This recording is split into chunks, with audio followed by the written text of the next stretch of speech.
You ask yourself, kung sinong senador lang ang gustong malaman ang katotohanan. God damn. I know you are monitoring right now. Kung mahilig ka mang baboy sa ibang tao, huwag mo kong samang babuyin dahil hindi ako tatahimik dyan sa ginagawa mo. Nababayaran ako ni Lisa Marcos. How dare you? How dare you? Do you think may presyo yung mukha ko?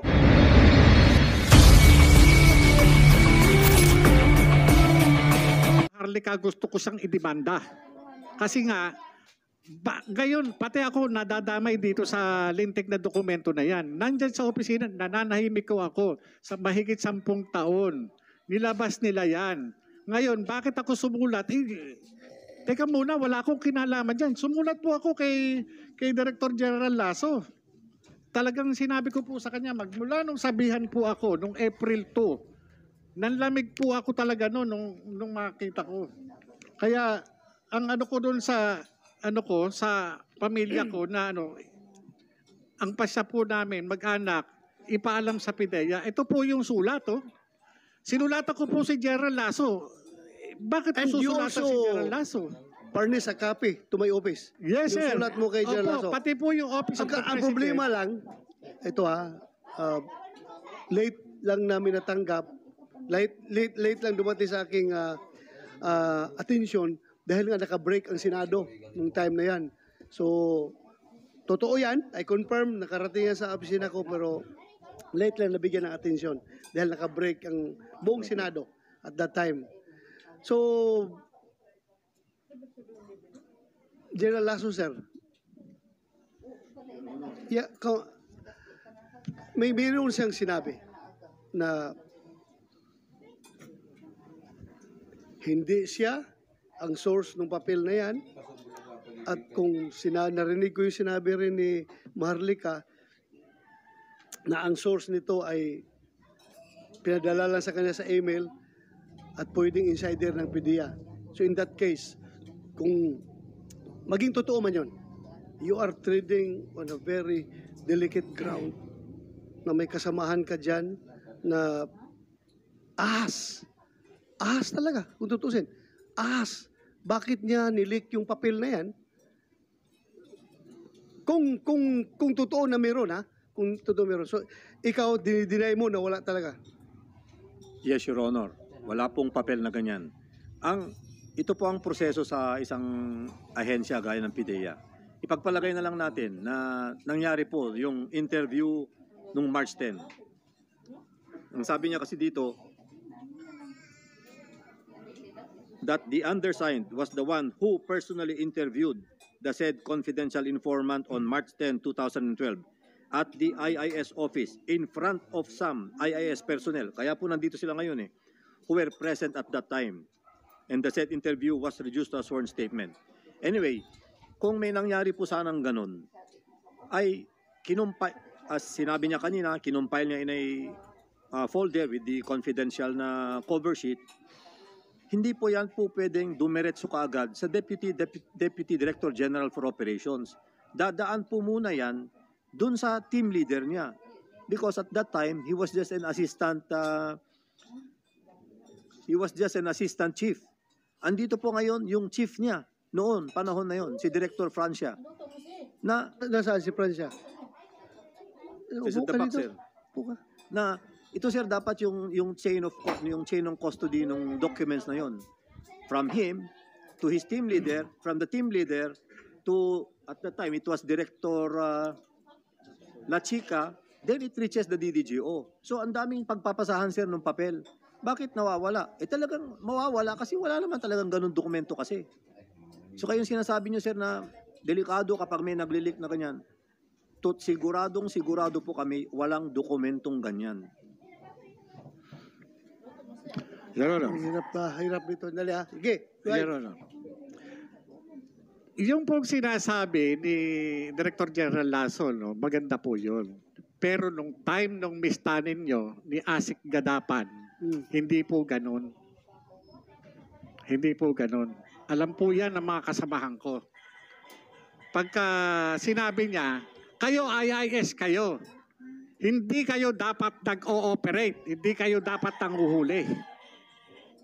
Ngayon, So that time, ikaw IIS. apo, IIS. Nasa IIS Nasa ka. IIS po. Team leader mo si... Bali, Francia. ang that time, division chief ko, si Director Francia. Ako po Sa yung anong division? IIS po. Sa IIS. investigation po kami. Ngayon, kagaya niyan, sige po, antayin ko lang po yung sagot ni Director Francia patungkol dito. Kasi sa akin, meron din akong reservation So, patungkol dito sa kaso na to. sandali, being your team leader, may lumapit sa iyo na deponent, confidential informant, kinunan mo ng sworn statement. Kinunan mo, di ba? Yes, Your Honor. Kinunan mo. Pinasubscribe mo sa fiscal? Doon po sa, ang ginagawa po namin sa Legal Prosecution Service. Legal- Doon po, yun po yung nag-administer ng oath, doon po yung mga abogado po doon kung So, meron available. malala mo yung abogado na yun? Your Honor, ano po yun eh, ang nandun po sa dokumento. Mahirap po magsalita ng eksakto pag particular doon sa dokumento. As far as your memory serves you right, yun lang tinatanong ko. Yes, Your Honor. I'm not I'm sorry, compelling Your you to make false statements, ha? Your Honor, thank you. Francia, Yes, nagkota kayo, yung apat na kanina na hindi pa nakapag-oath, please take your Stand up and raise your right hand. Do you swear to tell the truth, the whole truth, and nothing but the truth in this hearing and investigation? Thank you very much. Please take your seats po. Ulitin ko, Francia, ang purpose natin sa hearing na ito is not manira ng kung sinong dapat siraan. Wala tayong kinukundem dito. Wala tayong dinidiin na tao dito. Ang ating purpose dito is para malaman kung totoo yung mga dokumento na yon at bakit nag-leak kung totoo yon. At kung kailangan natin mag-legislate ng batas para ipinalize yung unauthorized disclosure ng mga classified documents, kagaya nung papel na sinasabi niya ni Jonathan Morales na nilagyan pa daw ng cover sheet na confidential. So confidential, di ba? Unauthorized disclosure of documents security classified as confidential may bring it may not amount to damage to national security, but it may amount to national shame, ikakahiya ng ating bansa, yung mga unauthorized disclosure of that. Yan nakalagay sa meaning ng confidential. So totoo ba na ikaw ang team leader niya ng IIS at the time? Your Honor, Ano kung sabi niyo? magandang hapon po Yes. una-una. Tinamad. Ako po ang hepe noon ng Investigation Division of the Intelligence and Investigation Service. Totoo din po yung sinabi niya, si dating Agent Morales ay assistant chief ko po. Ako po yung hepe niya. So yung pagkatapos mong kinunan ng yung informant mo, Morales, pagkatapos mong kinunan ng mga affidavit, everything, pinaalam mo ba sa boss mo? Sa pagkakatanda ko po, hindi naman po pwede na kikilos ako sa opisina na hindi malalaman ng aking opisina. So alam mo, alam ng Opo. boss mo. Kung sasabihin po niya, kung ipagtatapat niya rito sa kapulungan ito, kung nagkausap ba kami o hindi bago itong hearing na ito. Ayun po, bibigay ko po sa kanya.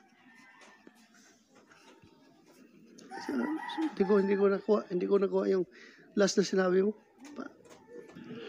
Kung ipagtatapat po niya, kung nagkausap po kami bago itong hearing na ito, nung pumutok tong iskandalo na ito sa social media, at kung ano yung sinabi niya sa akin.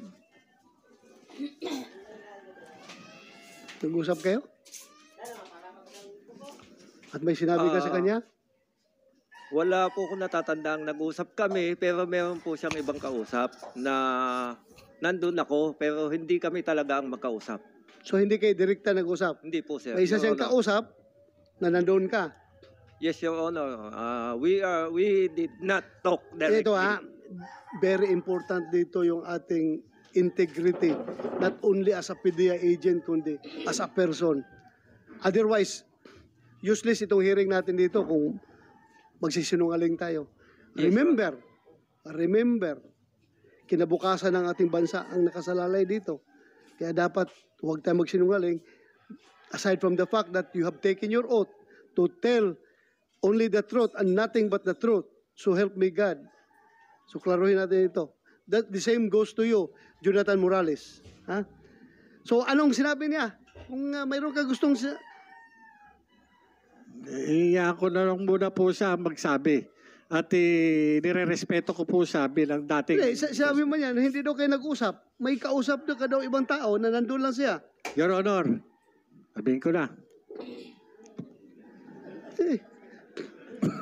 Go ahead, sige. Your Honor. Huwag na lang nating aminin. I-deny na lang natin. Para hindi na magulo. Direktor na ako. Ha? Ikaw nasa labas ka na. Oh. Bawa ka naman sa amin.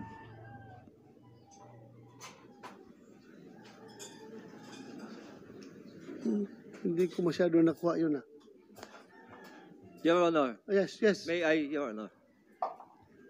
Katulad po ng sinabi ko, ganun po talagang nangyari. Hindi ko naman po yun tinago.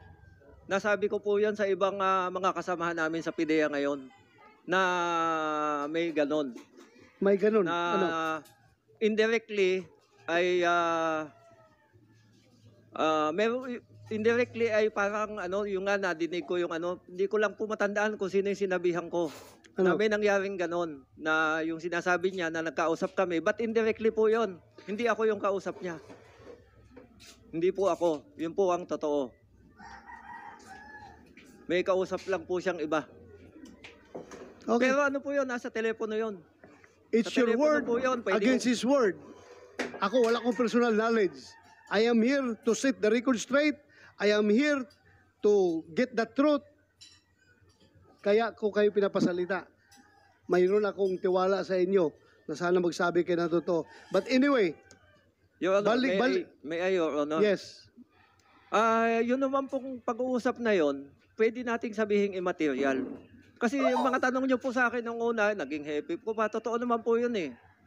At kung ako po sana itatanungin nyo, hindi nyo po itinatanong, kung yung tungkol doon sa ganong mga papel, yung ganon, Yes. dapat po sana yun ang pag-usapan natin. Hindi po Yun yung nga, kung kaya nga nawawala tayo dito sa Yes, Your Honor. direksyon dahil ang dami nyo ini-inject. Sige, sana yung papel na yan. Your Honor, sa katulad po din ng mga sinabi ng mga kasamahan ko ngayon na hanggang ngayon ay nasa PDEA po, matay ko po ang isipin, pabalik-balik na iniisip ko, wala po akong matandaang ganong papel. At wala akong matandaang mga ganong istorya. Yun po ang masasabi ko, Your Honor. Mr. Chairman, Your Honor. Yes, go ahead. Kung wala kang matandaan, bakit, Your Honor, bakit mo i-deny? Bakit sasabihin sa akin i-deny na lang natin para hindi na magulo? Sino nagsabi? Siya. Oh, sinabi mo na i-deny na lang na. Oh. Ano ba ito? Wala po akong matandang sinabi kung ganon, Your Honor. Under oath ka? Under oath ka? Yes, Kayong Your dalawa, Honor. under oath. Ha? Pwede kayo magsama sa kulungan doon sa baba. Kung hindi Wala tayo akong matandaan, magkaintindihan dito.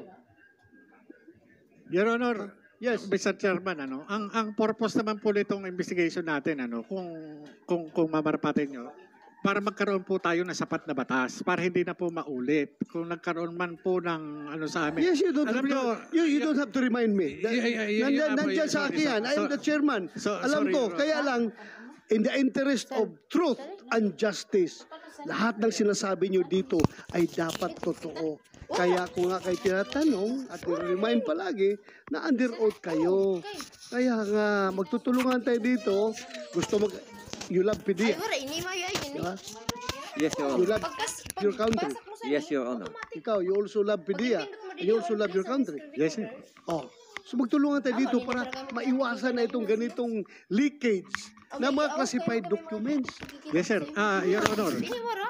since na ito po, no, ang Automatic, ini ano ko na lang po pag-urusan dito, bilang alagad ng batas na lang po, Mabati mo. parang pulis sa pulis, Your Honor. Since na lumabas po ito, itong information na ito, Matis na yung try mo baga. Magurang ano ka ang magamit ko sa- gagawin Kay natin? diretsahan ini. Imbakal ko dito mismo sa LCC. Magkakandak ba tayo ng ano no, ng investigation para doon sa mga Kasi personalidad nagkaligitan pa. na naandito? Meron po kasing mandato ang Kalinaw-linaw PIDEA. sa ano sa ni? Record. Ayon doon sa provision ng Republic Act 9165. Hindi po ba ito mga ito ipatatawag? Kasi kung ginagawa po natin sa mga ordinaryong tao, Oo, kadamo-damo sa to. hindi po ba po pwedeng gawin ng PIDEA yung kanilang tungkulin para ito mga ito talagang ma-exonerate din kung kinakailangan o kung kinakailangan managot dahil mayroon silang mayroong allegation na sila ay gumagamit ng illegal na droga. Can you respond, sir, General Lasso? Your Honor, kaya nga po inumpisahan namin dun sa liham niya sa akin, hinimay-himay namin. Lumalabas naman na puro kasinungalingan itong nire-report niya. So dun pa lang, gustuhin man naming imbestigahan yung mga allegations niya, wala namang katotohanan. So paano kami mag-iimbestiga na based on mistruths? Kaya nga po inumpisahan namin ito. Kasamahan niya dati, sinabi nila walang ganun na nangyari sa naisip May nila. tiga din sa mga. Ganun din sa sa boss niya. Siya lang po ang nagsasabi na may ganitong mga dokumento. Sinasabi ko na nga po, wala. Dala namin yung binder ngayon. Kung gusto nyong makita, ganun po ka tedious yung pagfa-file namin. Lahat ng sinasabi niya, nakokontra namin with documents. Siya po, puro lang boka. Verbal lang. Kaya hindi po pwedeng on his mere allegations alone, we are going to invite persons. Correct. You're correct. Yes, sir, go ahead, Jonathan Morales. Your Honor, hindi pa po ba yung pinakikita na drug test result na merong discrepancy, meron ng doubt doon sa 2 minutes na drug test? Sino result. nagsabi na 2 minutes? Pinakikita po yan sa social media, yung drug test result ng dating kandidato na ngayong presidente, Bongbong Marcos. Yung pong kanyang drug test result, lumalabas 2 minuto lang. Humapagad siyo. Yun yung inaano ko doon kay Director General Lasso. Ngayon, pati doon sa kagaya yan, no? Doon sa pre-ops at saka authority to operate, yung sa dokumento na naiwan sa PIDEA, na sinasabi ni Director Francia na i-deny na lang natin. Kasi, Your Honor, mukhang may nagsisinungaling doon sa mga tauhan ni General Tanungin Lasso. natin, sige. Sana si Francia.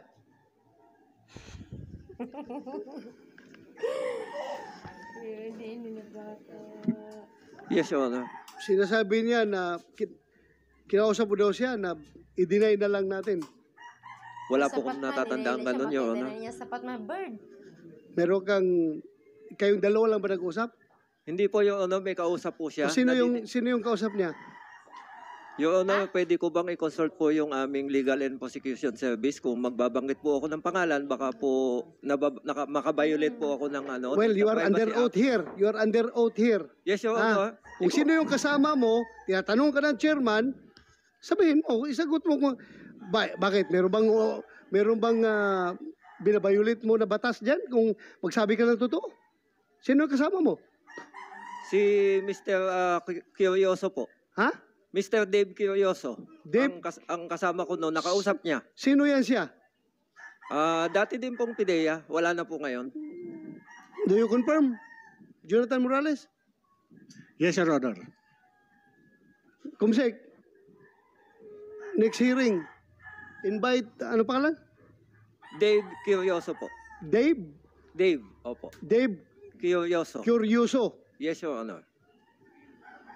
So kayong tatlo nandoon, nag-uusap. Hindi po, Your Honor. Kausap niya po sa cellphone po. Kausap niya sa cellphone. Opo.